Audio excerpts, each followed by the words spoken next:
#1 digital news channel VK news. PM Modi का डंका पूरे विश्व में बज रहा है, ये आप सब लगातार देख रहे हैं। कोई भी मुद्दा हो उसमें भारत का जिक्र जरूर होता है।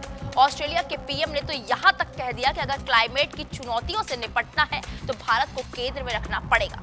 दुश्मन नजर उठाने से पहले 100 बार सोचता है, क्योंकि उसे पता है कि ये न्यू इंडिया है, ईंट का जवाब पत्थर से मिलेगा, वो भी ऐसा पत्थर जिससे सब कुछ तबाह हो सकता है। भारत का परचम हर जगह लहरा रहा है। अब भारत की ताकत इतनी बढ़ गई है कि पीएम मोदी की खूबियों की तारीफ करने वालों में नोबेल प्राइज कमेटी के मेंबर का भी नाम शामिल है।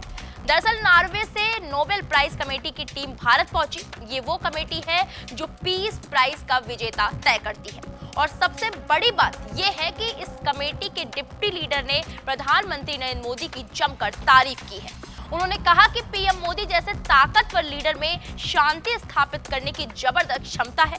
ऐसे में कयास लगाया जा रहा है कि जल्द ही भारतवासियों को नोबेल पुरस्कार से जुड़ी कोई बहुत बड़ी खबर सुनने को मिल सकती है।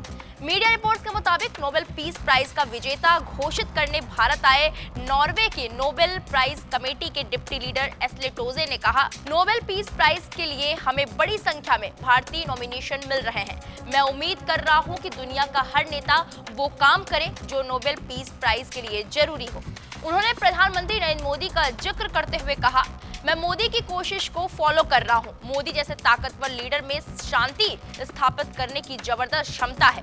पीएम मोदी बहुत ताकतवर देश से आते हैं, उन्हें बहुत ही गंभीरता से लिया जाता है। उनके भीतर बेहद विश्वसनीयता है। वो अपनी विश्वसनीयता और स्ट्रेंथ का इस्तेमाल इस भयावह युद्ध को रोकने में करेंगे। इसलिए आगे कहते हैं, पीएम मोदी ने रूस, अमेरिका और चीन के राष्ट्राध्यक्षों से बात की कि भविष्य शांति का हो, ना कि युद्ध का। मुझे खुशी है कि मोदी सिर्फ भारत को ही आगे बढ़ाने का काम नहीं कर रहे हैं, बल्कि उन मुद्दों पर भी काम कर रहे हैं जो दुनिया में शांति के लिए जरूरी है। दुनिया को भारत से सीखने की जरूरत है। भारत का सुपर पावर बनना तय है। एक तरफ जहां रूस और अमेरिका दोनों ही न्यूक्लियर वॉर और बचाव की बात कर रहे हैं, ऐसे में इन देशों को भारत की ओर देखने की जरूरत है। भारत की नो फर्स्ट यूज पॉलिसी सबसे रिस्पॉन्सिबल पॉलिसी है। जो लोग हिंदुस्तान में रहकर हिंदुस्तान की बुराई करते हैं, ये बयान उनकी आंखें खोल देगा। नॉर्वे के भारतीय मूल के सांसद हिमांशु गुलाटी ने निजी चैनल से बातचीत करते हुए कहा, आने वाले समय में बहुत भारतीयों को नोबेल प्राइज के लिए नॉमिनेट किया जाएगा। दुनिया में शांति बनाए रखने में पीएम मोदी का रोल बहुत जरूरी है। रूस, यूक्रेन दोनों ही साइड भारत की रिस्पेक्ट करते हैं। अगर इस लड़ाई को रोकना है, भारत का रोल बेहद जरूरी है। आपको याद दिला दें कि कब कब पीएम मोदी की मुरीद पूरी दुनिया हुई है। सितंबर 2022। पिछले एक साल से रूस और यूक्रेन के बीच चल रहे युद्ध को लेकर सुरक्षा परिषद यानी कि यूएनएससी ने अपने एक बैठक में शांति के लिए भारत के प्रयासों की तारीफ की थी। सितंबर 2022 में ही फ्रांस के राष्ट्रपति इमैनुअल मैक्रो ने महासभा रूस यूक्रेन युद्ध को लेकर रूस की जमकर आलोचना की थी। उन्होंने अपने संबोधन में पीएम नरेंद्र मोदी का जिक्र करते हुए कहा था, पीएम मोदी उस वक्त सही थे जब उन्होंने कहा था कि ये समय युद्ध का पश्चिम से बदला लेने का या पूर्व के खिलाफ पश्चिम का विरोध करने का नहीं है। इमैनुअल मैक्रो ने कहा कि भारत के प्रधानमंत्री ने कहा था कि ये सब हमारे सम्मान संप्रभु देशों के लिए सामने आने वाले चुनौतियों का सामना करने का समय है। अगस्त 2022। पड़ोसी देश पाकिस्तान के पूर्व पीएम इमरान खान ने कई बार वैश्विक से लेकर देश के मंच पर भारत की और पीएम मोदी की नीतियों की तारीफ की है। उन्होंने अगस्त 2022 के महीने में ही कहा था कि पीएम मोदी के नेतृत्व में भारत की नीतियां पूरी तरह आजाद मुल्क जैसी हैं। इमरान ये भी कह चुके हैं कि भारत हमारे साथ आजाद हुआ, उसे मैं बहुत बेहतर जानता हूँ। मेरे वहाँ कई दोस्त हैं, वो एक खुददार कौम है। कोई सुपर पावर उस देश को आंख नहीं दिखा सकता। वो रूस से तेल खरीद रहे हैं जबकि उस पर बैन लगा हुआ है। मई 2022। कोरोना महामारी के दौरान जब पूरी दुनिया वैक्सीन के लिए परेशान थी, तब भारत ने न सिर्फ भारत के करोड़ों लोगों का वैक्सीनेशन सफलतापूर्वक करवाया, बल्कि पड़ोसी देशों की भी मदद कर रहे थे, जिसकी तारीफ करते हुए अमेरिकी राष्ट्रपति जो बाइडेन ने प्रधानमंत्री नरेंद्र मोदी की तारीफ करते हुए कहा था कि पीएम मोदी ने बड़ी आबादी के बावजूद भारत ने कोरोना पर लोकतांत्रिक तरीके से काबू पाया है। जानकारी के लिए आपको बता दें कि नोबेल शांति पुरस्कार दुनिया भर के कुछ ऐसे चुनिंदा व्यक्ति को ही दिया जाता है जिन्होंने सेना की तैनाती को कम करने और शांति को स्थापित करने या बढ़ावा देने के लिए देशों में सबसे बेहतरीन काम किया हो।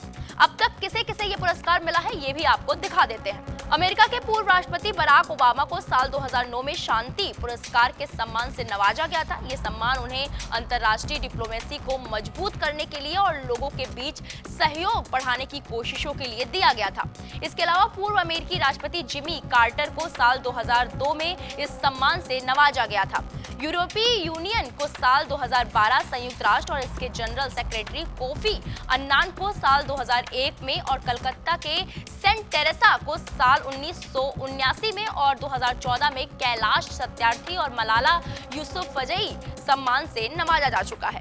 अब नजर डालते हैं कि पीएम नरेंद्र मोदी ने दुनिया में मदद पहुंचाने के लिए क्या-क्या किया, जिसका डंका विश्व बजा रहा है। तो आपको याद दिला दें, कोरोना महामारी के दौरान भारत ने अपना पड़ोसी धर्म और नेबर्स फर्स्ट की नीति के तहत मालदीव, भूटान, नेपाल जैसे कई पड़ोसी देशों को कोरोना की वैक्सीन उपलब्ध कराई थी। दरअसल साल 2020 के मार्च महीने में जब कोरोना ने पूरी दुनिया को अपनी गिरफ्त में ले लिया था, तब विश्व के कई देशों में इसकी वैक्सीन बनाने की कवायद शुरू हुई। उस वक्त भारत ने न सिर्फ तेजी से वैक्सीन बनाई, बल्कि अमेरिका की सबसे सस्ती वैक्सीन से 7 गुना कम लागत में से तैयार कर दिया। इसके अलावा भारत ने कोवैक्स और वैक्सीन मैत्री प्रोग्राम के तहत दुनिया के 101 देशों को कोरोना वैक्सीन के 25 करोड़ डोज भी सप्लाई किए। भारत की मदद की वजह से विदेशी देशों से हमारे रिश्ते और भी मजबूत हुए। दूसरा, रूस यूक्रेन युद्ध को 1 साल से ज्यादा हो गया है। इस युद्ध ने पूरी दुनिया को 2 गुट में बांट दिया, लेकिन भारत का नजरिया रूस यूक्रेन युद्ध में मिला जुला रहा। इसका एक उदाहरण उस वक्त देखा गया जब 24 फरवरी को युद्ध शुरू हुआ तो भारत ने यूक्रेन की मानवीय जरूरतों का समर्थन करने में तेजी दिखाई, लेकिन भारत ने संयुक्त राष्ट्र में मॉस्को की कार्रवाई की निंदा करने से परहेज भी किया। ये सारे फैसले हमारे देश की विदेशी कूटनीति के एक उदाहरण के तौर पे भी देखे गए। पिछले 1 साल के युद्ध के दौरान भारत रूस के साथ इनडायरेक्ट तरीके से जुड़ा हुआ है और अपनी दोस्ती वाली छवि को दोहरा भी रहा है। तीसरा, हाल ही में आए भूकंप के झटके ने तुर्की और सीरिया को पूरी तरह तबाह कर दिया। ऐसे में भारत ने भूकंप प्रभावित तुर्की और सीरिया को जीवन रक्षक दवाओं, सुरक्षात्मक वस्तुओं और 7 करोड़ रुपए से सहायता भेजी। इसके अलावा वहां फंसे लोगों को निकालने के लिए भारत से कई रेस्क्यू टीम भी पहुंची थी। बता दें कि भारत और तुर्की के बीच रिश्ते बहुत अच्छे नहीं हैं। बावजूद इसके पीएम मोदी किसी भी तरह मदद भेजने में कभी पीछे नहीं रहे। दोनों देशों के बीच साल 1948 से ही डिप्लोमेटिक रिलेशन है। हालांकि कोल्ड वॉर के समय दोनों देशों में थोड़ी दूरी बढ़ गई थी। साल 1965 और 1971 की जंग के समय तुर्की ने पाकिस्तान की सैन्य मदद की थी। ये कारण भी था कि भारत और तुर्की के बीच दूरियां बढ़ी। 1984 में राजीव गांधी के प्रधानमंत्री बनने के बाद भारत और तुर्की में फिर से नजदीकियां बढ़ गई। हालांकि दोनों ही देशों के रिश्तों में काफी उतार चढ़ाव रहा है। अभी हाल ही की बात करें तो भारत ने मदद की, लेकिन तुर्की ने नमक हरामी दिखाते हुए पाक से हाथ मिला लिया। अब आपको बता दें कि मॉर्निंग कंसल्ट के ताजा सर्वे ग्लोबल लीडर अप्रूवल रेटिंग्स के अनुसार प्रधानमंत्री नरेंद्र मोदी, अमेरिका के पीएम जो बाइडेन, ब्रिटेन के पीएम ऋषि सुनक समेत 22 देशों के नेताओं को पीछे छोड़कर सबसे लोकप्रिय वैश्विक नेता के रूप में उभरे हैं। भारत के प्रधानमंत्री नरेंद्र मोदी ने 78% रेटिंग के साथ सर्वे में टॉप किया है। लिस्ट के अनुसार प्रधानमंत्री नरेंद्र मोदी को 78% की लोकप्रियता रेटिंग मिली है और इसके साथ ही वो सबसे लोकप्रिय लीडर्स के केस में सबसे टॉप पर है। दूसरे स्थान पर मैक्सिको के राष्ट्रपति लोपेज ओब्रेडोर हैं, जिन्हें 68% रेटिंग मिली है। वहीं तीसरे स्थान पर ऑस्ट्रेलिया के प्रधानमंत्री एंथनी अल्बनीज 58% रेटिंग के साथ तीसरे स्थान पर है। अब सवाल ये उठता है कि क्या पीएम मोदी को नोबेल पुरस्कार मिलेगा? इस पर सबकी नजर टिकी है। फिलहाल आपकी इस खबर पर क्या राय है? कमेंट बॉक्स में जाकर जरूर बताएं। बाकी बड़ी खबरों के लिए आप देखते रहें वीके न्यूज। वीके न्यूज, राष्ट्र के नाम।